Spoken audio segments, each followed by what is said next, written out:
I think I'll get started now. Welcome, everyone. Thank you so much for joining us today. My name is Beatrice, and I want to thank you all for joining the webinar today, hosted by Media Measurement. Today, we'll be launching our original program of research called Tinfoil Trust, Mapping Conspiracy Theories During COVID-19. And we have some really exciting speakers who are joining us today.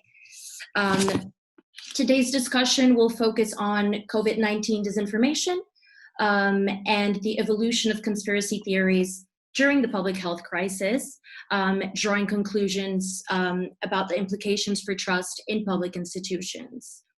After the speaker presentations, we will be holding an audience question and answer. So feel free to submit your own questions using the Zoom Q&A feature at the bottom. You can see the agenda here. Hopefully you've had a look at that beforehand.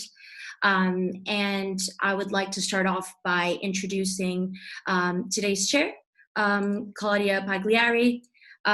Claudia is the Director of Global eHealth at the University of Edinburgh, where she leads research and teaching programs in digital health and data ethics. She is a fellow of the Royal College of Physicians of Edinburgh and a member of the World Health Roster of Experts in Digital Health. She's also a theme leader of the NHS Digital Academy, and in March 2020, she was appointed as a Scottish Government advisor and National Expert Group Chair in Digital Ethics. Claudia's interdisciplinary research spans the social, digital, and health sciences, and some of her most recent papers concern various themes such as how online misinformation spreads during disease outbreaks. She's also currently serving on an expert World Health Organization exploratory group on infodemics, and we are really excited to have her chair today's session. So without further ado, I'd really like to give a warm virtual welcome to Claudia Pagliari. Thank you so much, Beatrice, and welcome everyone. I see we now have 72 participants on the call and all of our speakers present who you can see, hopefully on your screens. It gives me great pleasure to open this event, and particularly given the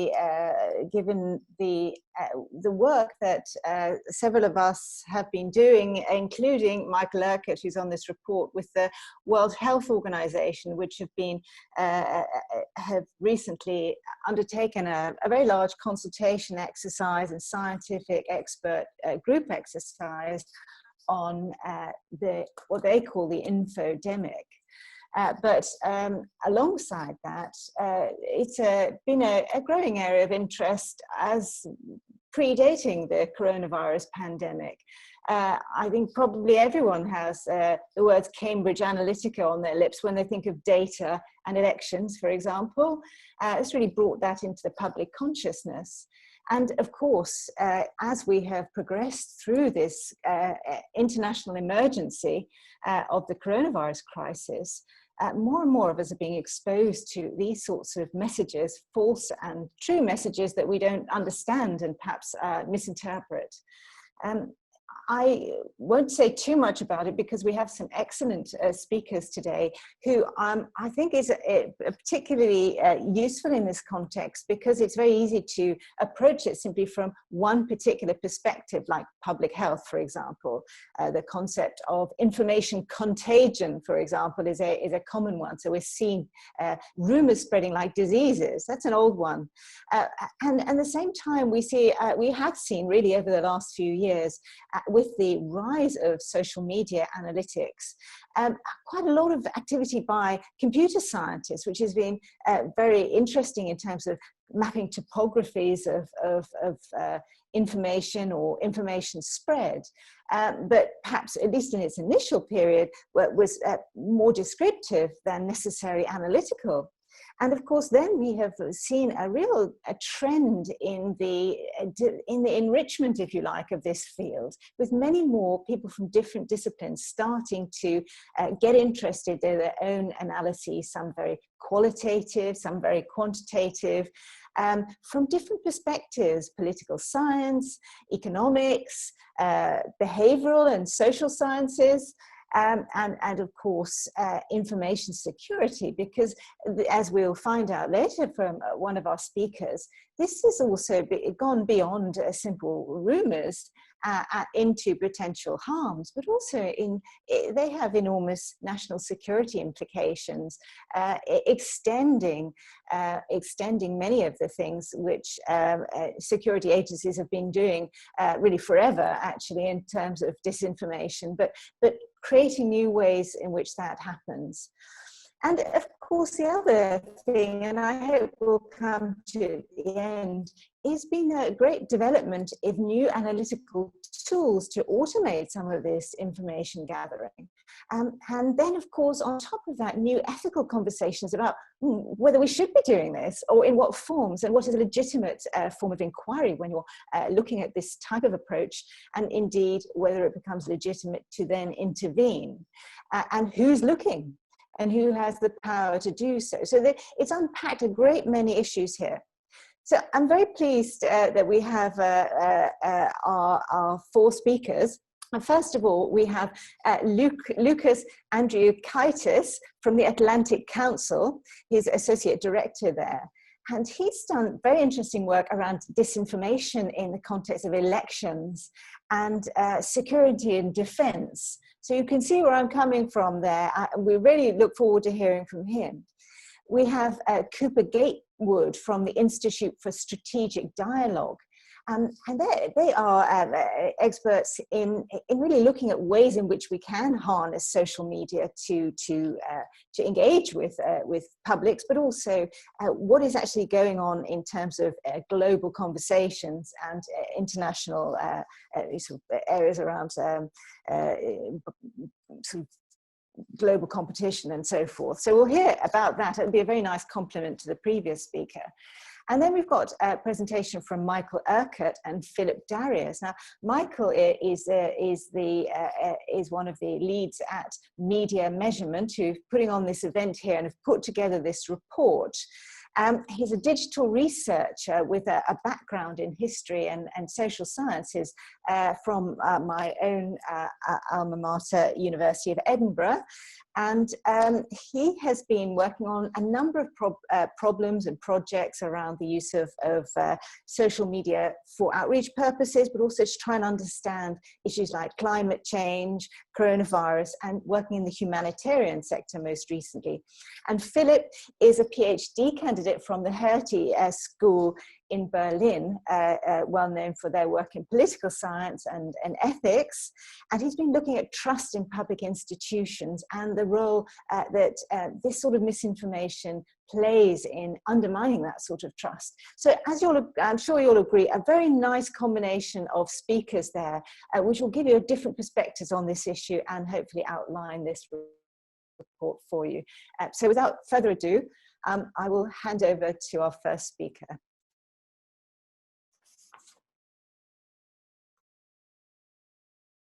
Perfect.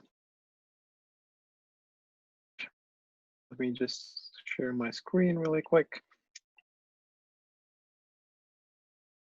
Yeah.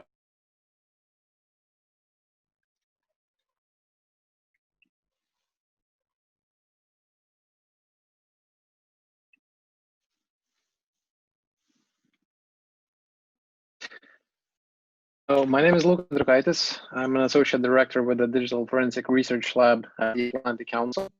For those who haven't not stumbled upon our work online, we're a little different than something that we mostly deal with disinformation from the open source point of view. We have a saying or a motto that we were established to identify, expose, and explain disinformation in real time. And to do that, we use open source data and methodologies. What is exciting about it is that everyone can do exactly the same thing. It's a bit of like a scientific experiment where if you'll follow along the steps, you'll get the same results. And we tend to publish everything online, and we also teach how to use the same methods and techniques. So we use a lot of different tools and techniques for it, but in this very case, we mostly use these 4 social media listening tools, which are very, very effective when it comes to narrative analysis and disinformation campaign analysis. They are all available. Anyone can have access to them. It's Meltwater, Busimo, Brandwatch, and CrowdTangle. So today I wanted to share some of our findings when it comes to COVID, because other speakers will touch upon more when it comes to conspiracy theories. But I wanted to show how different countries also engaged into disinformation and how they managed to add or even create some of the conspiracy theories themselves. So the three countries we have in question are Russia, China, and Iran, who were the most active throughout the coronavirus pandemic, and they're still active now. So let's start with Russia, the country that I spend most of my professional career analyzing. When it comes to the COVID disinformation, I would give these 3 main criteria, which describes their approach to it. It's quite offensive, meaning that they usually have very clear targets, and they aim to attack them. It's quite opportunistic. They are quite fast to react, and I'll give you some examples about it. And they have clear goals. These strategic goals have been with them for quite a few years, and some examples could be to divide the EU, to stoke some anti-NATO sentiments amongst the NATO members, or divide the EU and the United States. So let's talk a little bit about offensive. One of the best examples, what they have been doing since day one, is that they were trying to blame the United States for creating the coronavirus outbreak. There were many different narratives and many different stories, but just to give you a taste of it, one of the stories that was mostly aimed at their own internal use, it was mostly in Russian language, was that the United States are using economic and military tools to pressure their competitor China, and this had quite a lot of engagement online. A second very similar narrative, but also quite effective, was that the virus was artificially produced in the United States laboratories with the goal of breaking China from within. And also to check the capabilities of Chinese biological weapon defense. When it comes to opportunism, I think it's important to mention that some of the disinformation is made for foreign influence, but also some is for domestic influence. So let's see a few methods on how they act. The first one is recycling stories, right? So they're very responsive to what is actually happening. They check the information environment and they react to it. So what do I have in mind by recycling stories? They've been working on Italy quite a lot, and they've been checking what's happening there. And some of the fringe media outlets in Italy have been posting online anti-NATO posts. And what they did, they took the same posts, translated word by word from Italian to Russian, and they released it into their own information space with very little effort, receiving close to 42,000 interactions in a few days, which is quite significant. The second method is to make up stories. So for example, when Russia was sending humanitarian aid to Italy, instead of flying through Europe, they took a route through Turkey, and Russia followed this with an information campaign saying that Poland did not allow them through their airspace, which was debunked to be false. Nonetheless, they managed to get over 3 million impressions in Russian-speaking information space. And the third is using favorable stories. So, for example, this gentleman in Italy was very happy with humanitarian aid coming from Russia. So he changed EU flag to Russia publicly and made a video.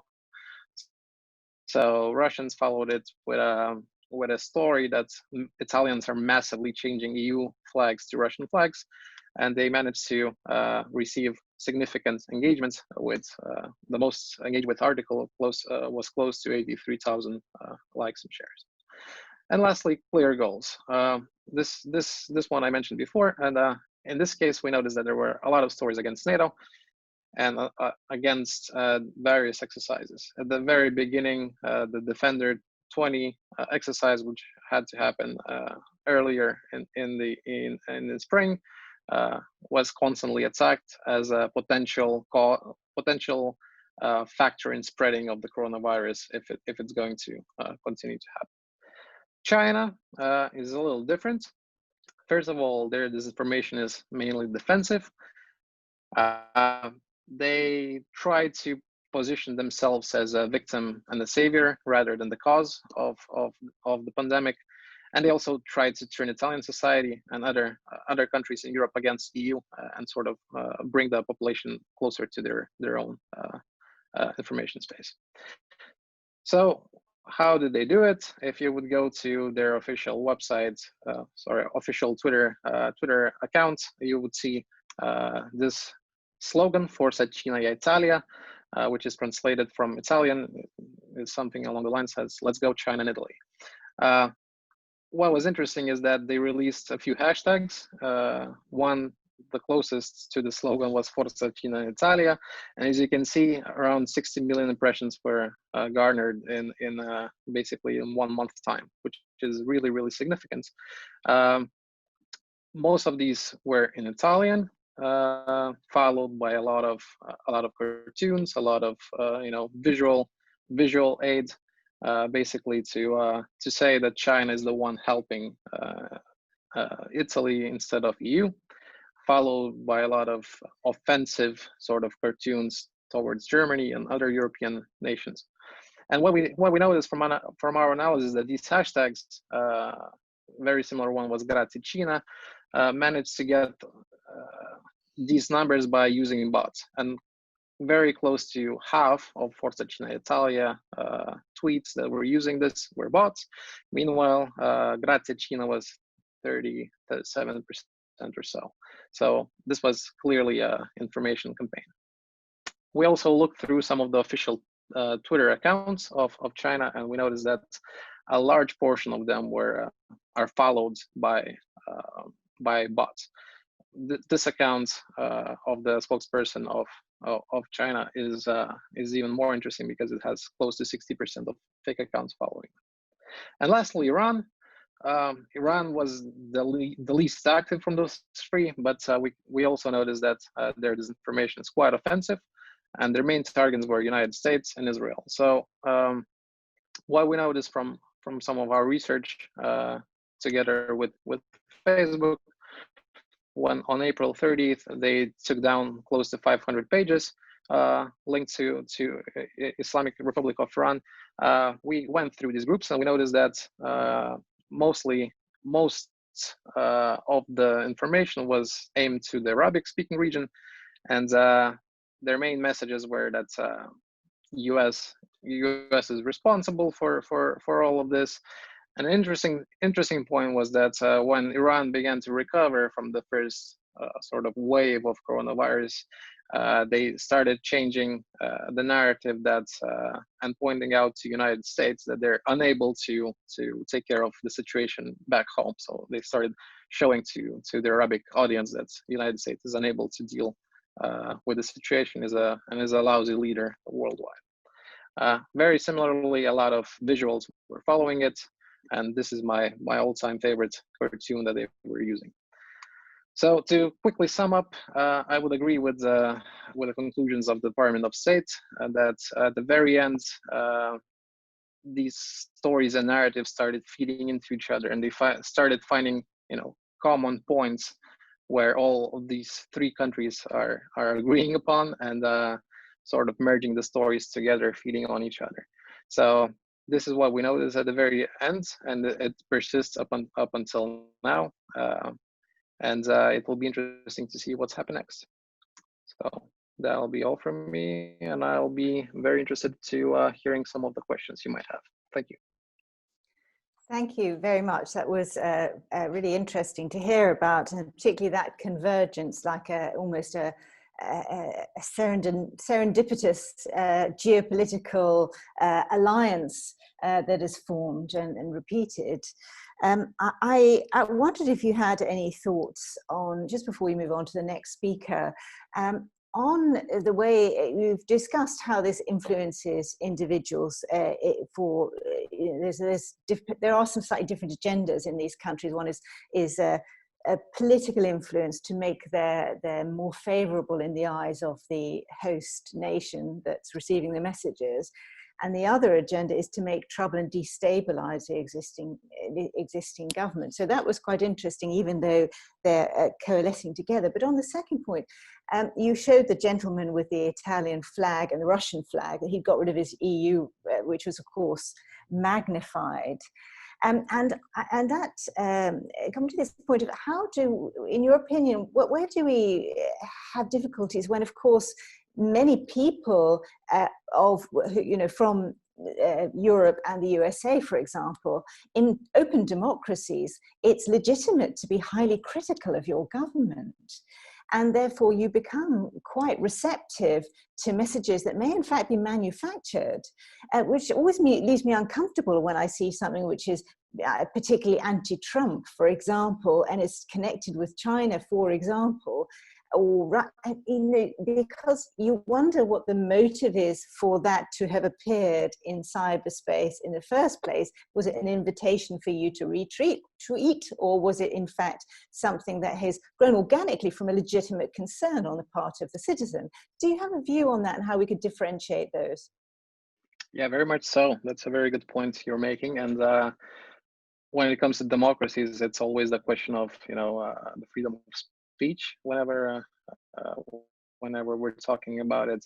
But the way the DFR Lab looks at it, and it really relates to my personal beliefs, is that it is very important to show if there's third-party involvement, and especially if someone is sort of creating and pushing these narratives. And it's not as hard to show in most cases as it might seem. A good example might be, for example, the Chinese hashtags, right? So if we see that a lot of bots are pushing towards the spread of this specific narrative with a specific hashtag, even if they're not 100% of those who are pushing it are bots, but it still shows influence. And I think we should talk about it. And whenever there's third-party involvement, I think it should be said loud and clear that someone is sort of trying to manipulate our own internal debates, which can be critical as well. So I think this is the key factor, showing the third-party involvement. Absolutely, transparency, perfect. Thank you. A good time to move to our next speaker. Are you all set up, Cooper? Yes, I think so. Can everyone see that? Yes. Just present. Oops.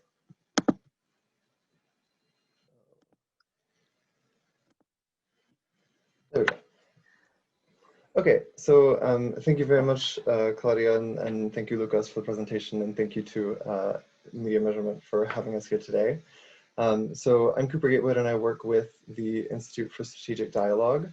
And today I'm going to talk a little bit about the conspiracy theories related to COVID that we have encountered, particularly on Facebook, as a complement to the work on Twitter that Michael and Philipp and the team at Media Measurement have done.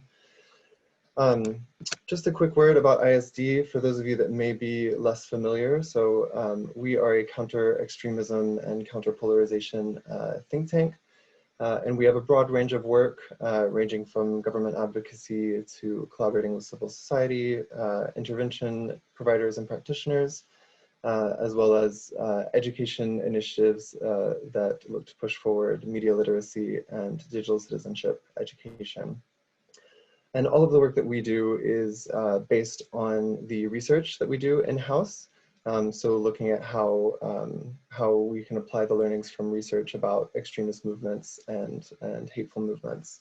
And in the past few years, we've developed an expertise at looking at this in particular online. So a few years ago, we, along with everyone else, kind of cottoned on to how effectively extremist and hateful groups were using these new platforms to push forward their ideologies and reach new audiences. Yeah, we do research across a number of platforms, but today I'm going to talk, as I said, mainly about Facebook. So just to highlight a couple of differences between doing research like this on Facebook versus Twitter. So I won't belabor this point because it is a little bit technical, but just to note that Twitter is very high transparency as a platform, and researchers like us are able to get lots of data at the user level from these platforms, and as Michael and Philipp will talk about later, establish follower-friend relationships between these accounts. Whereas Facebook, especially after Cambridge Analytica, which Claudia mentioned, is a lot lower on the transparency side of things. We only have access via CrowdTangle to public pages and groups on Facebook. And there's no direct connections that we're able to observe through this. There has been some research that we've done trying to use link sharing, for example, as a proxy for networking, and I'll talk about that in a bit later. But just overall, the way that you're able to do research on Facebook versus Twitter is quite distinct in many ways. And I wanted to talk a little bit about kind of just from the perspective of counter-extremism and radicalization, the flows of information that we've observed online over the past few years. So a lot of time recruitment and mobilization will happen on closed platforms or platforms that are difficult to moderate, like 8chan, 4chan, Reddit, for example. People that are looking to recruit for extremist groups in particular will try to drive communication to closed platforms, encrypted channels that are basically impossible to moderate and difficult to track, like Telegram, WhatsApp, Discord. A lot of coordination will happen on these platforms, and extremist and hateful groups will use the more mainstream platforms like Twitter, Facebook, and Instagram to mainstream their ideologies and recruit new individuals. And one of the ways that we have observed this being done is through conspiracy theories. Leveraging conspiracy theories that circulate online and that align with or were created by extremist or hateful groups in order to, again, reach new audiences and get the hateful message out there, as it were. So I'm going to talk a little bit about three different investigations that we've done at ISD recently that have touched upon conspiracy theories related to coronavirus. So the first one is related to extremist and hateful groups here in the UK. So we were really interested to see how these groups were responding to the pandemic and how they were trying to potentially benefit from it. One of the areas of discussion that we looked at was anti-vax and just general health concerns. So we had a list of about 40 extremist groups that we monitor regularly on Facebook. In reaction to the coronavirus pandemic, we saw an increase in anti-vax discussions, and this was particularly driven by coronavirus discussions. You can see the graphic. The blue represents the overall level of discussion, whereas the orange subset shows the number of posts that mentioned coronavirus, for example. So a lot of these discussions, some of the key themes were disinformation concerning a patent for COVID. So some of you might have seen circulating a patent that was registered for coronavirus, which was unrelated to this strain of COVID-19, but did get considerable conversation online and particularly among extremist groups. They tied these to kind of broader conspiracies about global elites trying to control populations or profit from vaccines and from the pandemic in general. Chloroquine, for example, was quite prominent in these discussions. And this led, these discussions about the global elites, for example, often led to discussions that were either covertly or overtly anti-Semitic. So this is how extremist groups, for example, are able to use conspiracy theories to push an ideological agenda. Similarly, for 5G, we saw an increase in overall discussion among extremist groups, and some of that was driven by COVID. These discussions linked the virus to the rollout of 5G, often blaming China, and again tying COVID and 5G to these broader global elite conspiracies. And this, as you may have guessed, was kind of one of the largest areas of discussion among these groups. This in particular, extreme right groups frequently implicate global elites, which is at times coded or often coded language for Jewish people.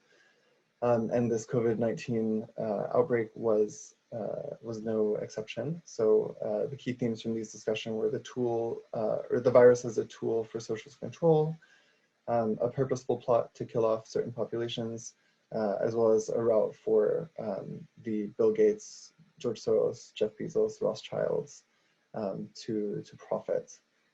And I'm sure most of you can imagine that George Soros and the Rothschild family in particular, were targets of quite a lot of anti-Semitic hate tied in with these conspiracy theories. So the next thing that we looked at were kind of broader discussions online. So we recently published a report about QAnon ideas circulating online. For those of you that aren't familiar with this particular conspiracy theory, it is a conspiracy of control by global elites and the accusation that many of these elites maintain their status by ritual child sacrifice, Satanism, all kinds of wild things. So we wanted to see how discussion had evolved around this topic, particularly because it is of interest to a lot of extremist groups that we keep track of. And on Facebook, we saw a significant increase in discussions about QAnon conspiracy theories. And as you can see in the graphic, right at the beginning of the lockdowns, for example, discussions about COVID made up about 30 or just over 30% of overall discussions about QAnon. So the pandemic was used as a way to propel QAnon into more mainstream discussions. And as you can see, the absolute volume after the lockdown has continued to remain quite high, as I'm sure many of you will have seen QAnon making more and more news headlines in the past few months. The last one, which I will skip over really quickly in the interest of time, but another smaller scale conspiracy theory that we tracked, particularly in the US context, was about contact tracers, so people trying to keep track of where people that tested positive for COVID had been, and doing tests. There were a lot of conspiracies around this particular House resolution in the States, whereby contact tracers would come into your home, perform COVID tests, and carry you away to concentration camps. So there were a lot of references to QAnon, as well as comparisons to Nazism, fascism, authoritarianism. And then the last thing that I wanted to touch on is deterioration of trust in traditional sources of information. And I know that this is something also in the Tinfoil Trust report.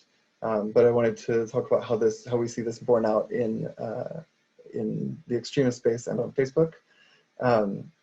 So early on in the pandemic, we found that interaction with links on Facebook directing users to sites known for spreading disinformation far exceeded links for reliable health information. For example, the Epoch Times, which some of you may be familiar with, is known for spreading disinformation, and it is banned from advertising on Facebook for this reason.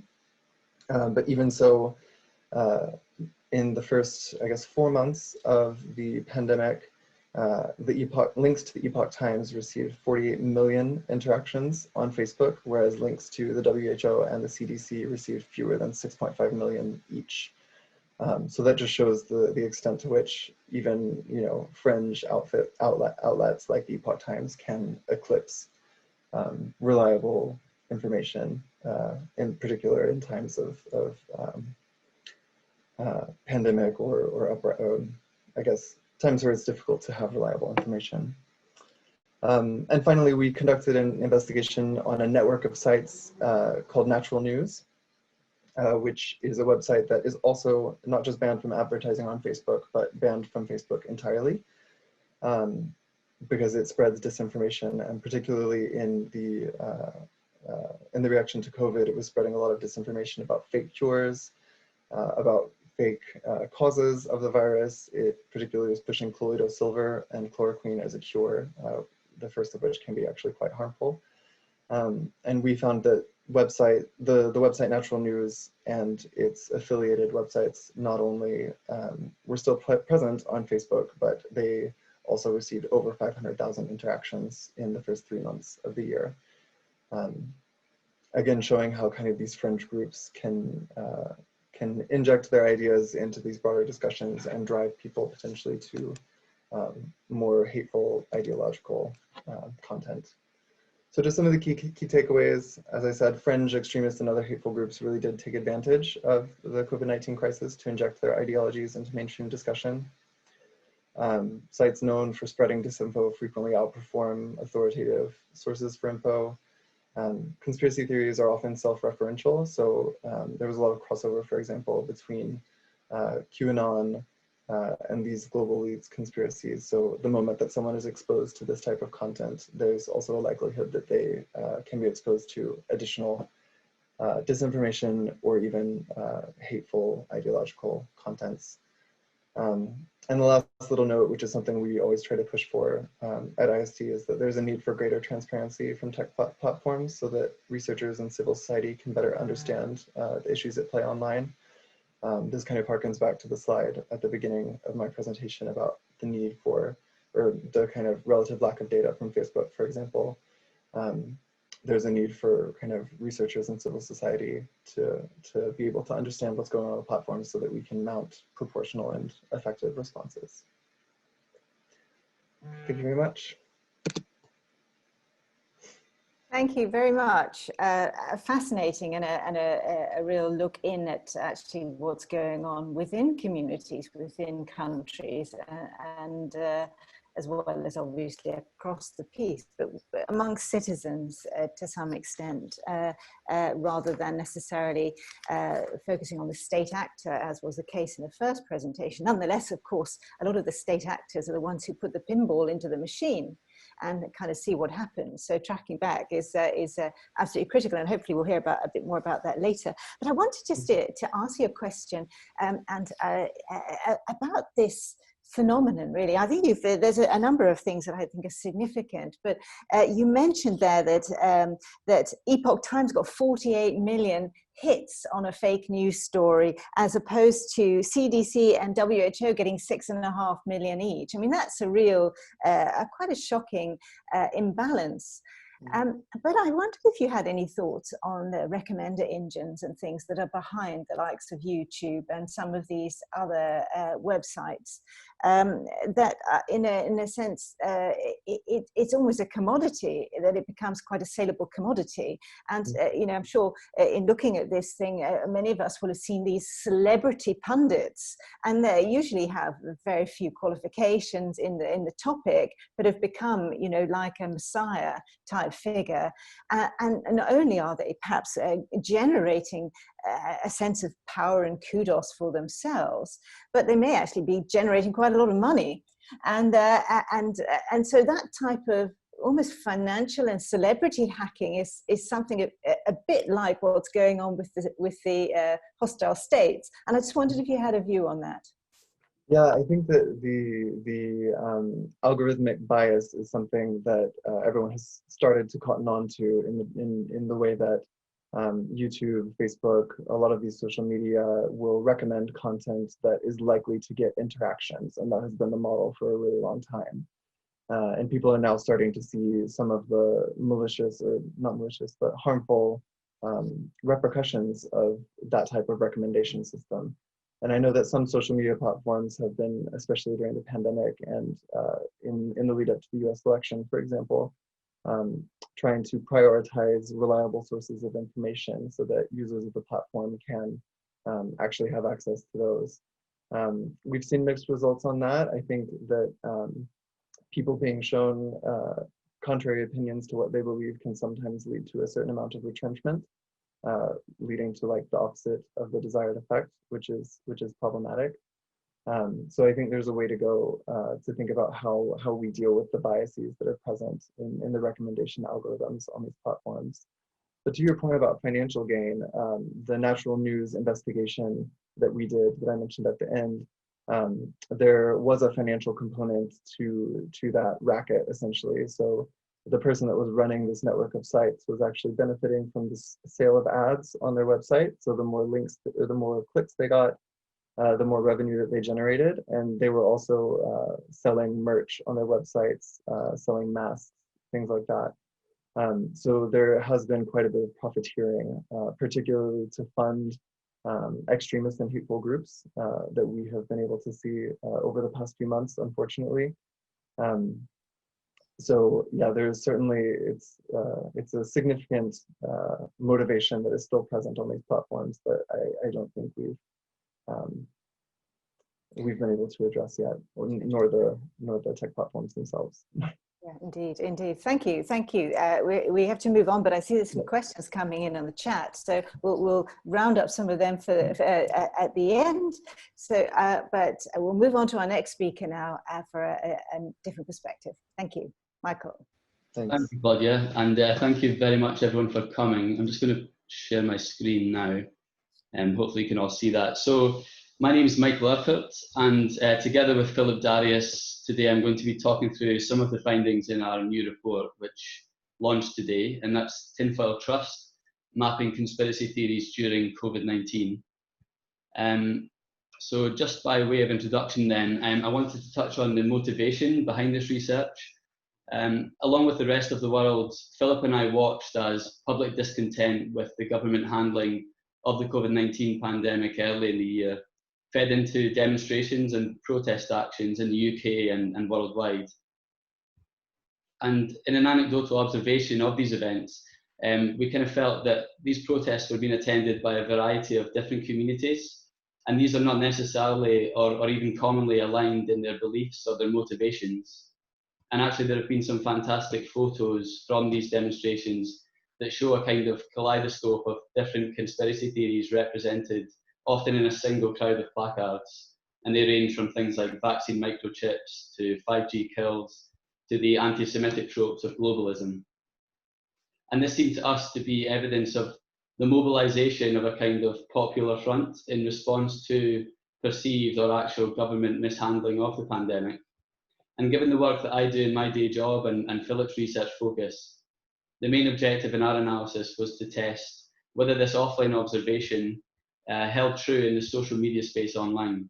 So specifically, we explored the evolution of the anti-5G and anti-vaccination movements on Twitter.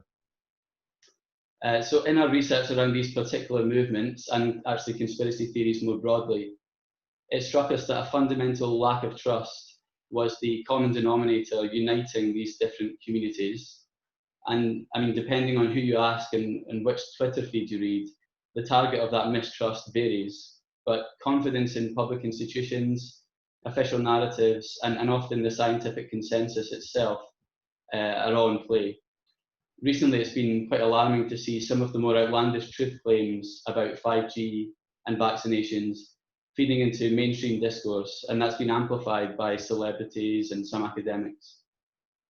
There also appears to be a general crisis of confidence in governments and public institutions among the public, and that's been indicated in various opinion polls throughout the year. So it's our position then that the biggest threat posed by conspiracy theories is that they accelerate that effect. And the worry is that by disrupting the communication space, conspiracy theories undermine and deteriorate trust in public discourse until actually it becomes as fragile and as comical as the famous tinfoil hats that we've all seen in satire of conspiracy theory. So to reiterate then, in our view, conspiracy theories represent the collapse of a broader epistemic crisis, a broader crisis of confidence, into local narratives. And these are often peculiar to a specific set of motivations, outcomes, and explanations, in this case around 5G and vaccine technology. So with that preamble, I'm going to pass on to Philipp, who's going to describe our research methodology.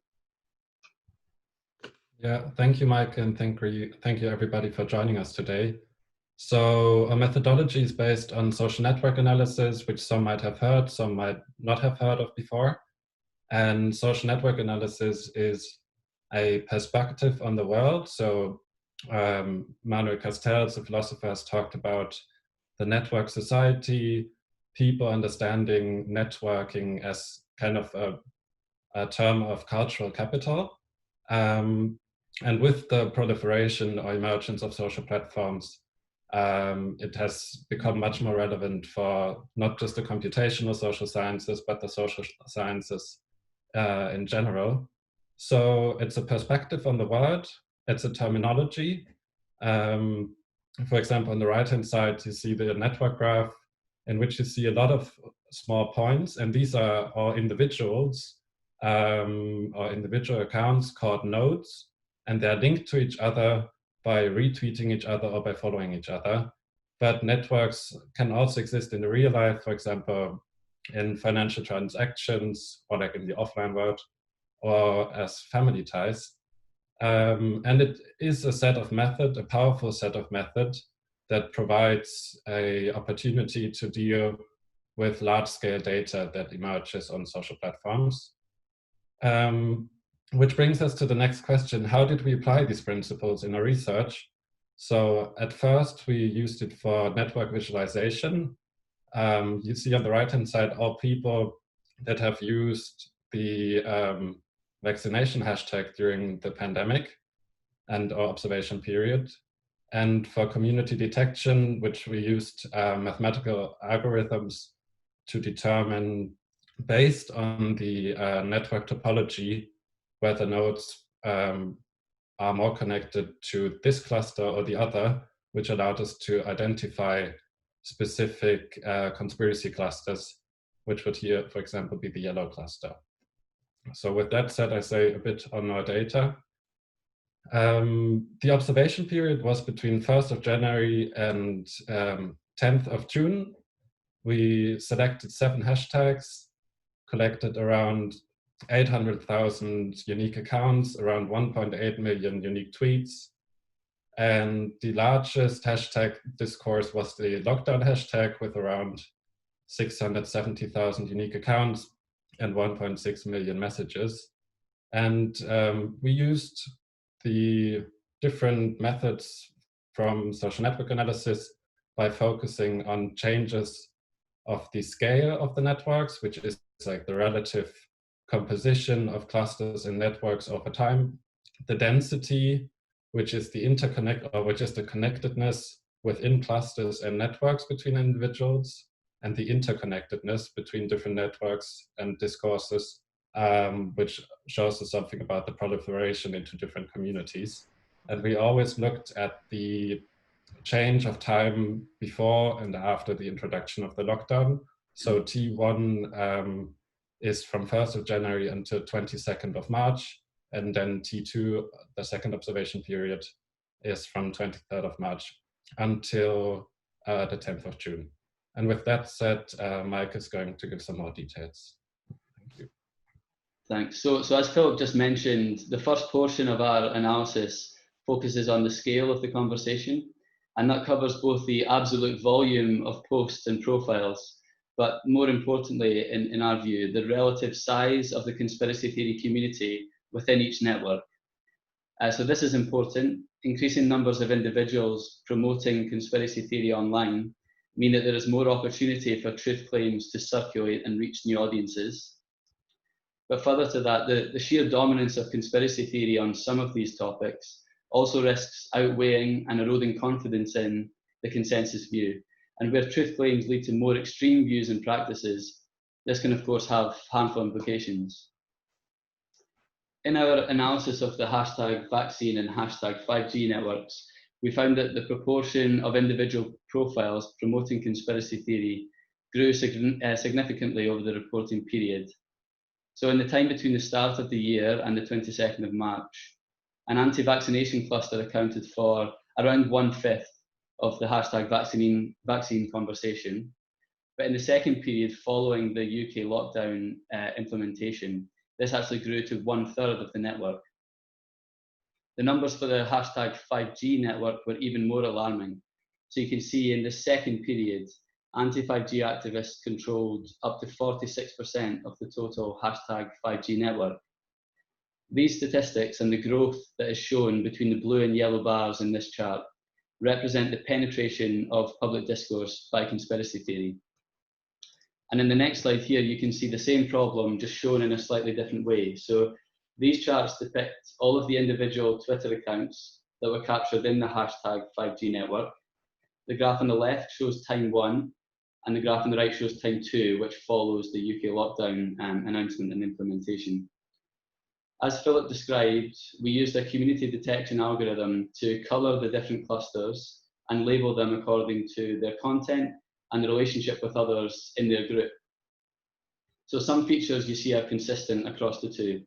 Across both charts, there's a clear polarisation between the group of anti-5G activists in yellow and other groups that oppose their narrative. So in blue, for example, you see a cluster of tech enthusiasts and telecoms professionals.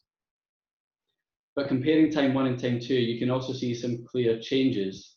So the first and most simple change is that there are many more nodes or dots or profiles in the second chart. In other words, there are many more participants in the hashtag 5G conversation. So this is probably quite natural given the heightened popular attention to these topics, which tends to follow news media reporting. But what's more significant is the change in the dominance of the anti-5G cluster relative to the rest of the network. So you can see in time 2 that the yellow grouping has grown to control the majority of the network. And again, that represents the penetration of the wider popular conversation by the controversial truth claims and conspiracy theories that are often promoted by the anti-5G crowd. But scale alone is an insufficient metric. It's also necessary to understand the connections within communities, and that's where cluster density comes in. Density represents community cohesion. Again, this is important because a social media community, which is built of individual profiles that are proactive in engaging with one another, is better able to build a narrative by amplifying content to reach new audiences. Density also offers a proxy for ideological affiliation. So consistent interaction can represent commitment to an idea, and these frequent connections point to stronger relationships that can be more difficult to disrupt. We found that the conspiracy clusters in each network tended to be more cohesive than other groups. So you can see in the first column in this table that the anti-vaccination group recorded a significantly higher average weighted in degree, that's a measure of density based on retweet connections, than both the pro-vaccine lobby in the UK and the cluster of medical research and public health professionals. And this tells us that anti-vax accounts were more likely to interact with one another, which is a useful strategy in consolidating a community response on social media. A clear anomaly in this pattern was in the 5G network. So there we found that a group of tech enthusiasts and telecoms professionals was more cohesive than the anti-5G activist group. And this is probably a product of the lively interaction that you tend to find in professional networks with shared interests online. This also represents a key learning. So developing a kind of frontier of good information is a necessary strategy, and encouraging community interaction is one way of achieving this. To finish then on an encouraging point, we found that conspiracy theory groups decreased in density in time 2, and you can see that represented by the red arrows in the table. And that was probably due to the sudden influx of new participants in the conversation, which diluted the cohesion within communities. But what was interesting for us was that the density in some groups which were opposed to the conspiracy theory narrative actually increased. And this to us suggests a kind of automatic reflex to the kind of information we were seeing being spread by conspiracy theory. And this kind of reflex should be, of course, encouraged where possible. So I'm just going to pass back to Philipp, who's going to finish on interconnectedness. Yes, thank you, Michael. So as the third section, interconnectedness, why does it matter? While exploring the data and collecting the data, analyzing the data, we have seen that some network hubs, especially in the conspiracy clusters, seeded new conversations and kind of linked discourses to each other, even beyond networks, or by using several hashtags. And in that way, had a successful strategy to increase their own following. On the other hand, we see a higher likelihood of interconnectedness as an indication of strategic behavior, and for the offline word interpretation, increased interconnectedness can lead to a higher representation and therefore have a more harmful impact on public trust when people look at these discourses. So one metric we looked at is the overlap between different network discourses or between the different clusters. So Michael has shown the graph on 5G. We compared here the overlap between the conspiracy clusters in the 5G network and in the vaccine network, and compared this for time period 2 and time period 1. And we can see here that accounts from the conspiracy cluster are much more likely to use these, like, from a rational standing point, unrelated issues during the observation periods, and also that it has grown in period 2, the use of both hashtags, which for us indicates a strategy of these, mostly of the conspiracy hubs, to link these two issues together, which was also done in the conspiracy theory itself, or in some of the theories itself. And in absolute terms, the number of this overlap has increased from 256 to 1,719 in time period 2, which doesn't sound much, but it's also just a fraction of the number of accounts that we have identified in the different conspiracy clusters, which is more around 10 to 20,000. And another metric that we looked at that you can find when you look at the report is that especially conspiracy hubs have been successful in increasing their follower counts, and they have increased, or the increase has accelerated after the introduction of the lockdown. So when kind of these conspiracy theories evolved and they were successful in spreading it among their followers, but also among wider communities. And with that said, I give it back to Michael. Thank you. Thanks, Philip. So what does all this mean then? What are the key takeaways? Anti-5G and anti-vaccination communities have both grown significantly on Twitter, and that process seemed to accelerate after the UK lockdown, when an influx of new participants seemed to migrate towards the controversial truth claims of conspiracy theory more readily than to the information response promoted by public health professionals. As Philip just described, this evolution was partly caused by a strategy of interconnectedness between different discourses, which supports the cross-pollination of ideas between different topics and audiences. And that was driven by network hubs that act as kind of super spreaders in the public conversation. Community cohesion is an important factor in this equation, but there is a kind of asymmetry in retweet behavior on Twitter, which tends to benefit conspiracy theory. So misinformation and disinformation generally spread more quickly, partly because of the architecture of social media, which incentivizes shocking or controversial content. But conspiracy theory communities have proven adept at building this kind of cohesion, which helps in the promotion of their narrative and their truth claims. And then lastly, to the response. So as we learned from the cluster of tech enthusiasts and telecoms professionals, networks of professionals with a shared interest can develop strong communities that consolidate a strategic narrative.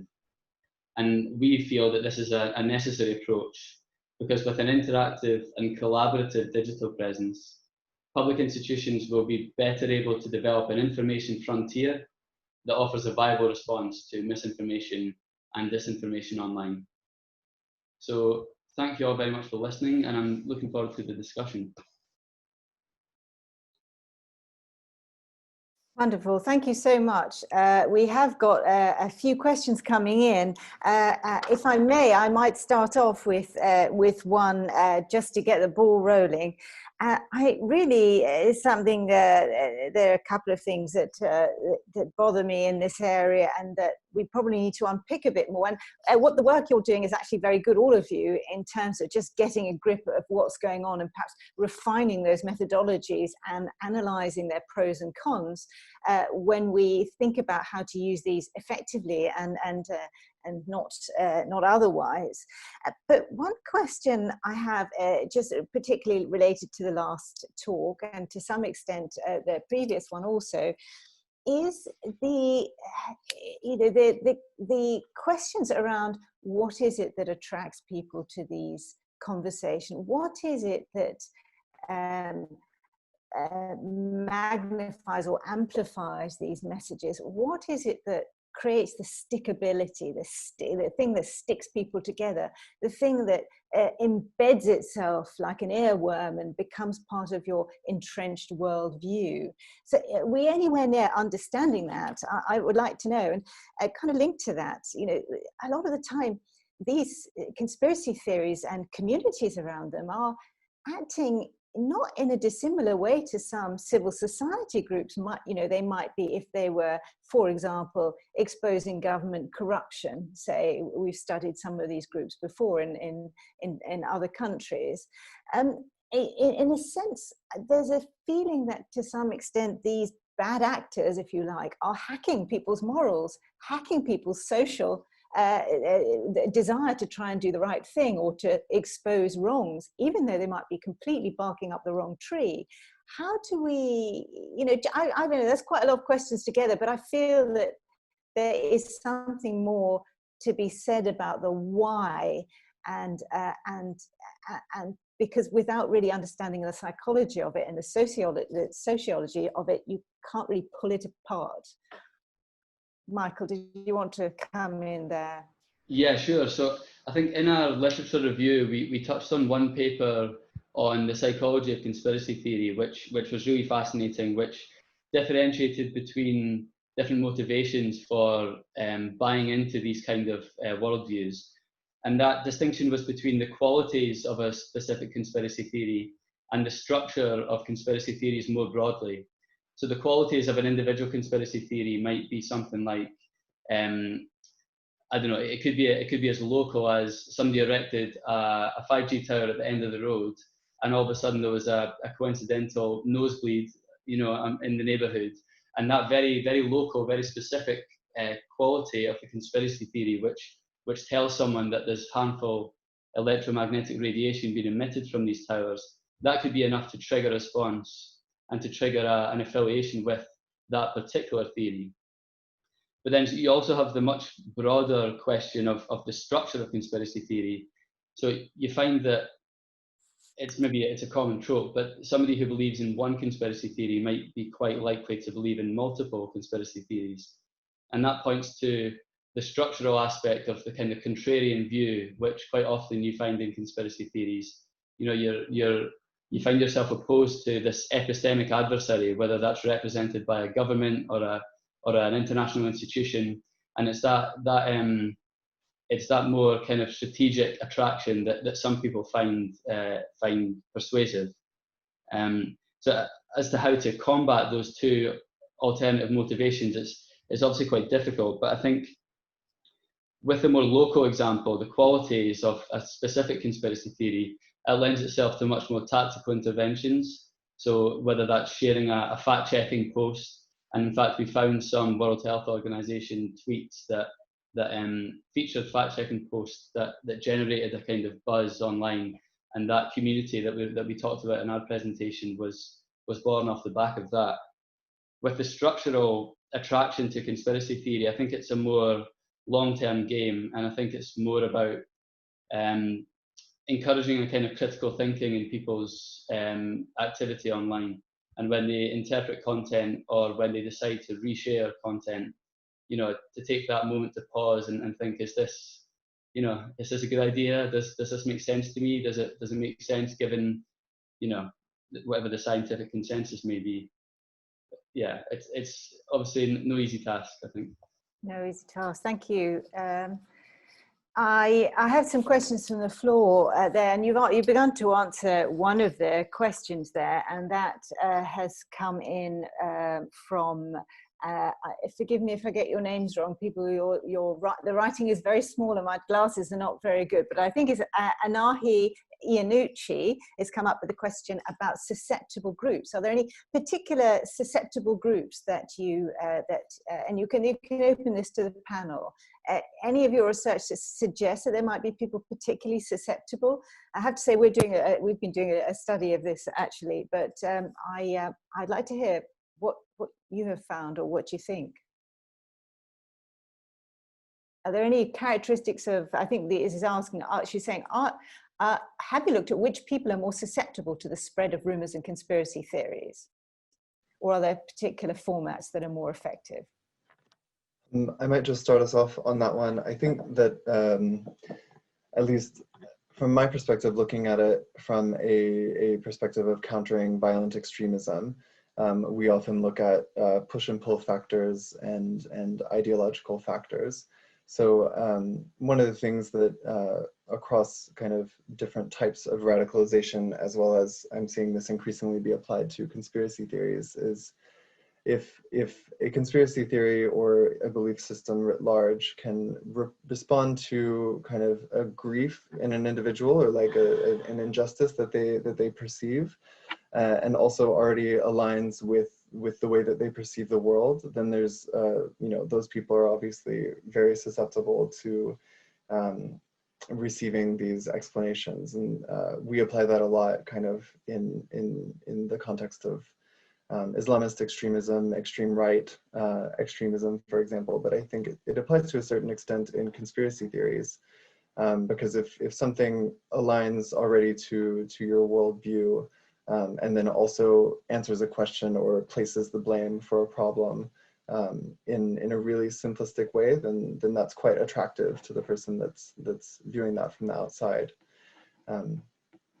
So yeah, I think that is why, in our experience, to some extent, conspiracy theories can serve as a gateway to further radicalization. That's quite interesting. I suppose the question was probably around demographic groups, like are older people more susceptible? But what you say is interesting. I think you're absolutely right. But and to some extent that comes back to this issue of who is hunting. Are there groups hunting for the vulnerable, hunting for people with a grievance, hunting for people who have expressed some sentiment towards some object, and then trying to bring them into the fold? And I think that may be the case in some of these terrorism groups. Might be slightly different in more of the health related misinformation, but it's definitely worth looking into. And in terms of the demographics, I think the jury's still out, although interestingly, I was doing a public engagement event at the weekend around ethics and digital matters.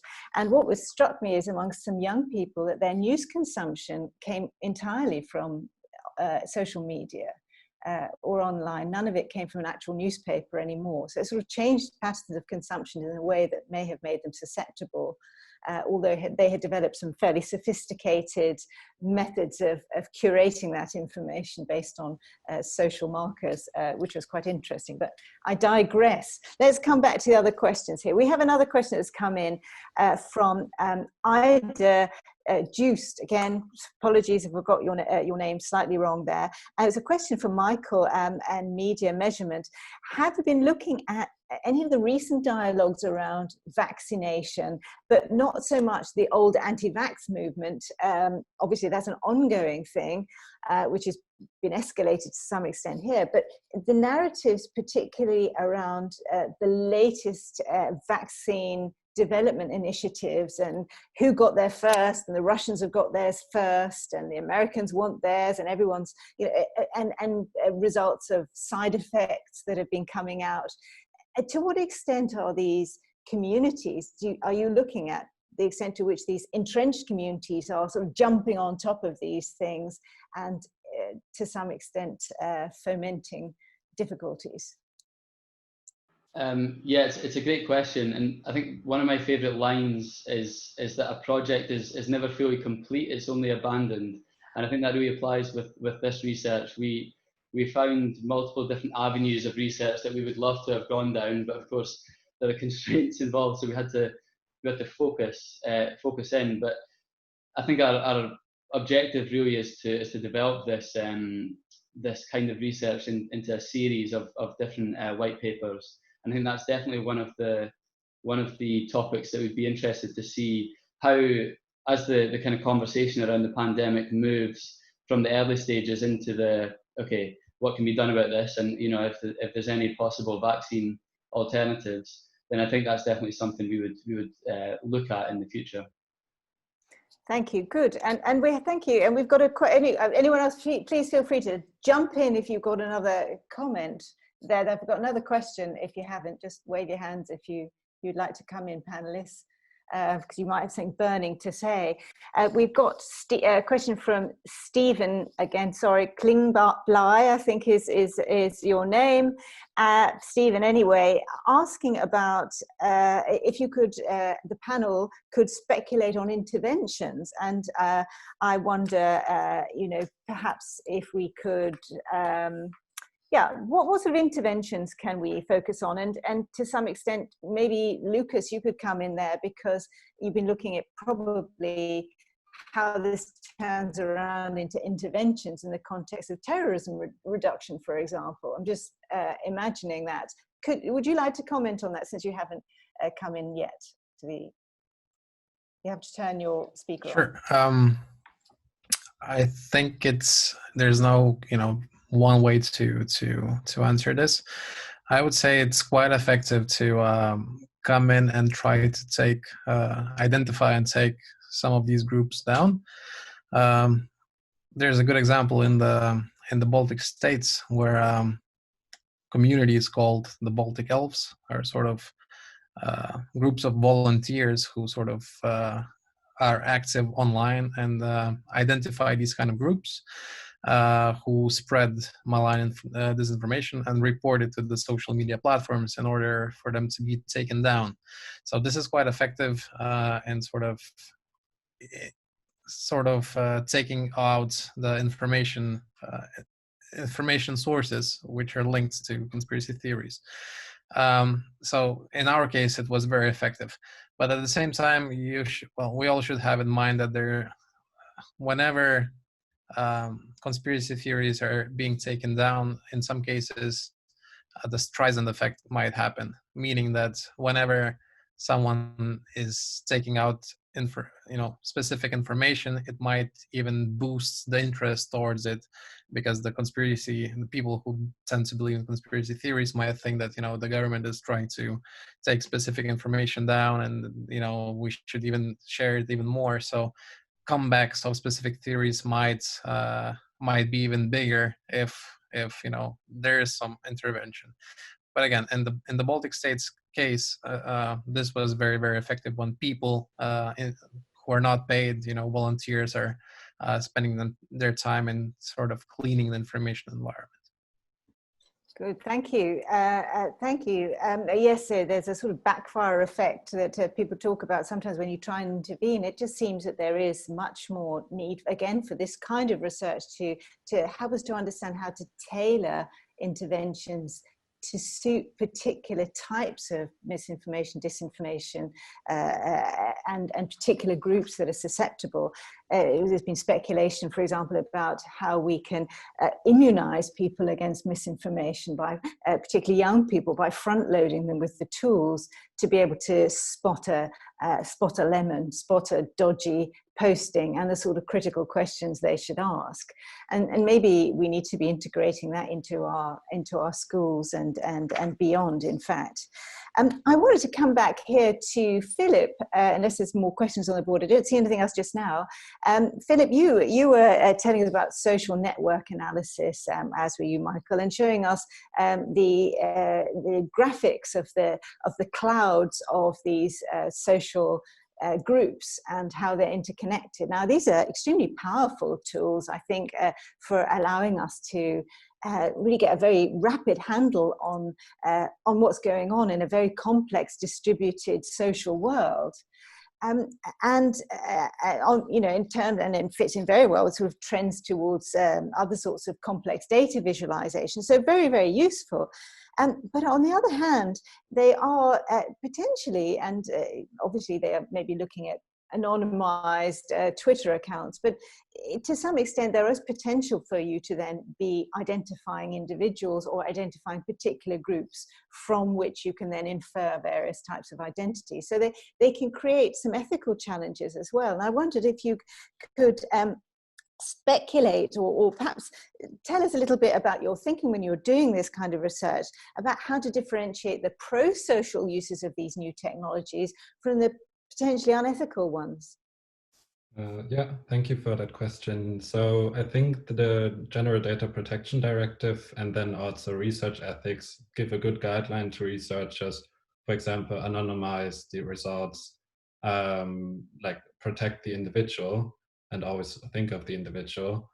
But I think since the architecture of the world has changed in that way, also research needs to adapt, and also social sciences need to adapt to like new and computational methods in a certain sense.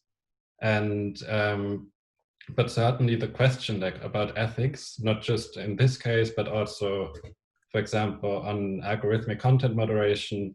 I'm working in an international project at the moment on this topic, and it's a question on how much of these ethical decisions we as a society want to give to social media platforms, or how much we as like societies or states want to maybe decide by regulation, but it's a very difficult puzzle, I think.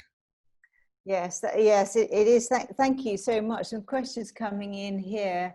I've got a question from Sarah Agnano. Has the entry point for web-based indoctrination evolved over the course of the pandemic? In other words, are more people being sucked in via Facebook and Instagram versus something like 4chan or 8 something? I don't recognize 8chan, is it? Any ideas on that? Has there been a kind of changing kind of anthropology of these communities? Any sign of that? I think just from work that we've looked at, I think that I mean, this ecosystem is kind of constantly changing, and the way that people get into conspiracy theories and also some of the stuff that I look at in terms of extremist discourse is kind of always evolving. So I mean, TikTok, for example, has been a big disruptor in this space that appeared kind of around the same time or started getting traction around the pandemic, and we've been seeing a lot of QAnon content surfacing on TikTok, for example. And at the same time, I think, you know, people that are pushing conspiracy theories, particularly from an ideological perspective, are getting better at using the different social media platforms to their benefit, I guess. So once one social media platform, for example, if Facebook enforces stricter rules around QAnon, for example, which it has just done by removing a bunch of QAnon pages from the platform, that drives people to other spaces. So, and they change the tactics that they then use on Facebook so that they stay above board in terms of passing the content moderation standards. So I'd say it's kind of an ever-evolving space. So it's hard to say when people get exposed, because in the graphic that I showed in my presentation, you see there's constant flows between different platforms. Yeah. And that is increasingly hard to track, especially because platforms, the way that they, I guess, have users and track users, and the data that they store is different and accessible to completely different degrees. Yes, yes, that's quite a good link actually, because there's another question come in on the methodology theme. This is from Rachel Pollock from UNESCO. who's thanking you for your excellent presentations. And she said, could you say a bit more about the methods for measuring conspiracy theories online and other types of content such as hate speech? So you mentioned social media listening, social network analysis. What are the advantages and disadvantages of these approaches? So could just another tour back into some of those methodologies just for the audience. Is there anything else? You've obviously explained social network analysis. Anything else you'd like to? Well, I'll just say one other thing that we do at ISD, and then I'll pass over to Michael and Philip, because I'm sure they'll have other things to say, and Lukas as well. But one other approach, particularly for hate speech that we've taken at ISD, is natural language processing analysis. So we work with our partners at the Center for the Analysis of Social Media to conduct natural language processing analysis of large data sets. We've done this in a number of contexts at ISD. I think the previous one, or the most recent one that we have done was looking at hate speech on social media in France. So in order to do this, we did a keyword-based data collection where we searched for keywords that were likely to be associated with hate speech. And then our analysts, myself included, trained algorithms that were able to identify with a certain level of certainty the hateful posts from within our data set. And that is kind of, the efficacy of that approach is kind of debated. I think there's drawbacks and benefits to it being completely automated, which we've tried to address, but that's one other approach that I think is really interesting, although I am not sure if that's been applied to conspiracy theories just yet. Yeah, just to come in on that point if I can, I think you're right at the end there. The kind of mixed methods approach is really necessary. With the very large scale quantitative analysis, you quite often run into, well, you may run into issues of bots, for example, that Lukas touched on in his presentation. So I think what we would often prefer to do is to combine that kind of large scale algorithmic analysis with a more qualitative sample. And I think that's our three presentations actually tell that story quite well, that the different collaborative approaches of having a different method fit together quite nicely. I think it quite often does come down to the human element, the human analysis that I do, for example, in my day job at media measurement is necessary, I think, to sidestep some of the issues that you have with the much broader scale approaches. But ultimately, it's a collaborative and a multifaceted approach that's required. Thank you. That's some more questions that I've discovered in a second panel here. The questions are coming in two directions right now. And I'll bring one in here, which is from Neil Denton, a professor in practice in the After Disasters Network at Durham University. He said, we've seen an increase in in-group bonding at a community level as in response to COVID, mutual aid groups and neighborhood networks. Now, you mentioned some of this before, so if you feel it's covered, then you just say something briefly. But he said this has led to a lot of new social media groups being established. And what we've seen a lot less of has been intergroup collaboration. I'm curious about the interplay of the creation of new in-group social media networks, conspiracy theories, and intergroup conflict, and wondering if there's been any work done to monitor the prevalence of conspiracy information being shared in new mutual aid groups, like somebody got a nosebleed at the end of their street example that you mentioned earlier on, and what can be done at local or city level to intervene. So do you have anything about these kind of naturally occurring groups that are perhaps quite cohesive? And so I'm not 100% sure if this will respond to the question, but I think it's related. One thing that we have seen in our research on Facebook in particular is suspicious accounts that upon manual examination do look like they might be automated or at least fake accounts. Sharing conspiracy theory type content in local buying and selling and sharing groups. So we've seen accounts that are made to look like they're from some random town in Minnesota, for example, that are then sharing QAnon conspiracies in a group that's ostensibly for buying and selling furniture. So this is one way that we've seen, I guess, kind of infiltration of conspiracy theories into maybe unexpected communities, or ones that we traditionally hadn't seen. So from our perspective at ISD, I think it looks like more of a coordinated way to spread disinformation at the local level. And so I think, you know, the types of critical thinking interventions that Michael referenced and that we work on at ISD as well are really important as like countermeasures for this type of behavior on social media. Yes, it's like it's almost like grooming, sort of pedophilic grooming, and they kind of would engage in some normal conversations in some gaming platform or something like that, and then perhaps then take someone out or escalate it or introduce more. So that's a very interesting thing, quite hard to look at, in fact, I would imagine. So I've got a question in from, there's also a question from Andrew Johnson asking for Michael, why did the telcos not fight back more in the 5G conspiracy theories? Couldn't they outgun the conspiracy groups? Yeah, that's a great question. I think what we were seeing was, I think on the second or third chart that I showed, was that you did see this increasing density among the cluster of 5G, the kind of tech enthusiasts and telecoms professionals. You did see that they seemed to rebound with a kind of community cohesion later in the reporting period. And the hope is that that would then filter down into the prominence with which they can push their narrative, which may kind of try to dispel some of the misinformation that you see around conspiracy theories.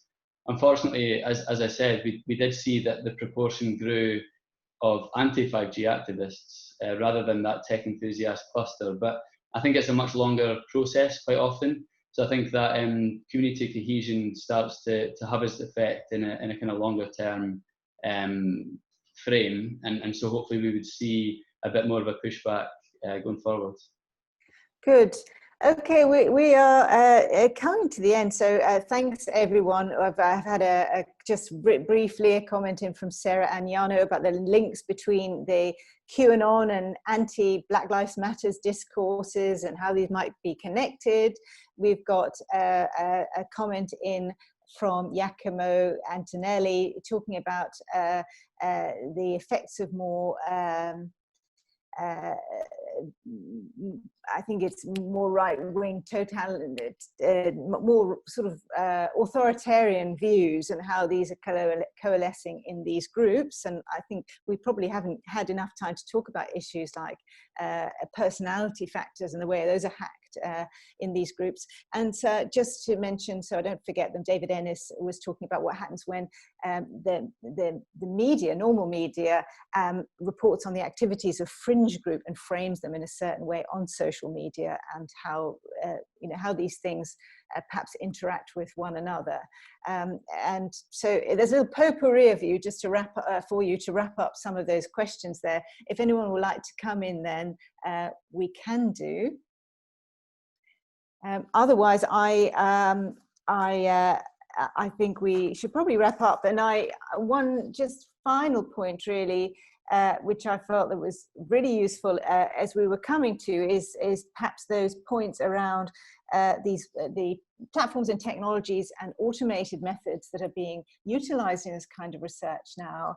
And perhaps for further conversation, we might want to seek ways in which they can be used in an ethical manner, when in fact we know in some totalitarian regimes they are being used to classify your political enemies as a conspiracy theorist and then put them in jail. So clearly there are bad users of even these very positive techniques, and it just demonstrates what a complex world this is. But well done to you all, and thank you to the audience for your great questions. And I hope you found this an interesting event, and I'm sure Michael and his team will be happy to take further questions and pass them on as appropriate.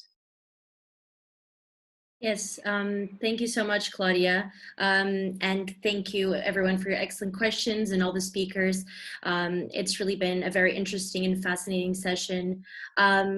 before everybody goes, I just want to let you know that a recorded version of this will be sent out to everybody that attended, and we will be following up with the white paper as well.